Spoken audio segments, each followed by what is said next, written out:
Notre périple à vélo se conclut en autobus qui nous débarque à Venise. À bord d'un Vaporetto, on entre à Venise par la voie la plus spectaculaire, le Grand Canal, qui s'étire sur presque 4 kilomètres, bordé d'églises et de palais construits entre le 12e et le 18e siècle. Déjà, on aperçoit nos premières gondoles et les premiers ponts. Puis apparaît devant nos yeux un des chefs-d'œuvre de la ville, le pont du Rialto. L'ouvrage repose sur environ 6000 pieux. En forme d'accent circonflexe, c'est le plus ancien et le plus célèbre des 4 ponts de Venise. Et là, c'est la monumentale basilique Santa Maria della Salute, surmontée de son imposant dôme. On nous dépose sur la place Saint-Marc, le cœur de Venise. La célèbre place est bordée par le Palais des Doges, superbe monument de style gothique et Renaissance. C'était le lieu du pouvoir quand Venise était une république. Jusqu'au 16e siècle, le palais abritait aussi la prison, d'où s'est évadé un certain Giacomo Casanova. À l'arrière du palais, on découvre le fameux pont des Soupirs, en référence aux gémissements que poussaient les prisonniers en allant au cachot.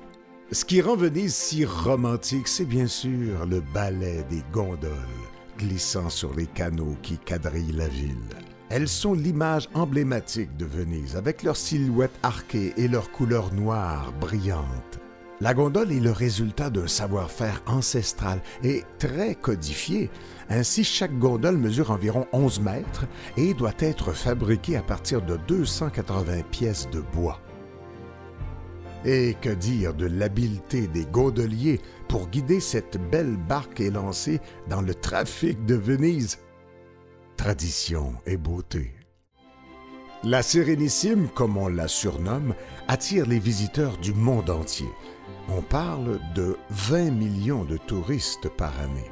Et ça, c'est sans compter les pigeons qui voltigent autour du campanile qui domine la place Saint-Marc du haut de ses 98 mètres. Heureusement, la place est immense.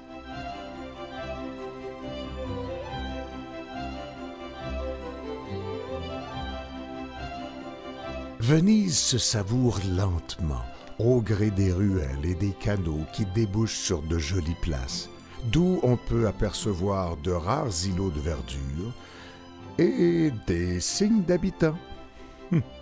Parfois, on tombe sur de petits bijoux comme le Palais Contarini del Bovolo, avec son escalier en colimaçon, ou encore sur la façade de la Fenice, l'un des plus beaux temples de l'opéra italien.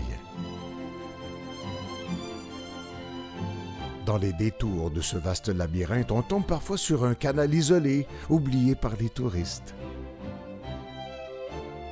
Mais on finit toujours par aboutir sur le Grand Canal, bordé de palais somptueux.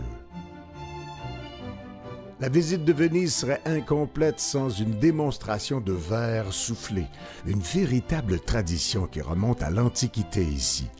La verrerie vénitienne est reconnue mondialement pour sa transparence, sa brillance et ses couleurs vives. La grande vedette de Venise restera éternellement la basilique Saint-Marc, avec son éblouissante façade de style byzantin, ornée de mosaïques étincelantes. Après l'effervescence de nos journées à vélo, Venise arrive comme un havre apaisant pour conclure de façon magistrale notre circuit au lac de Garde.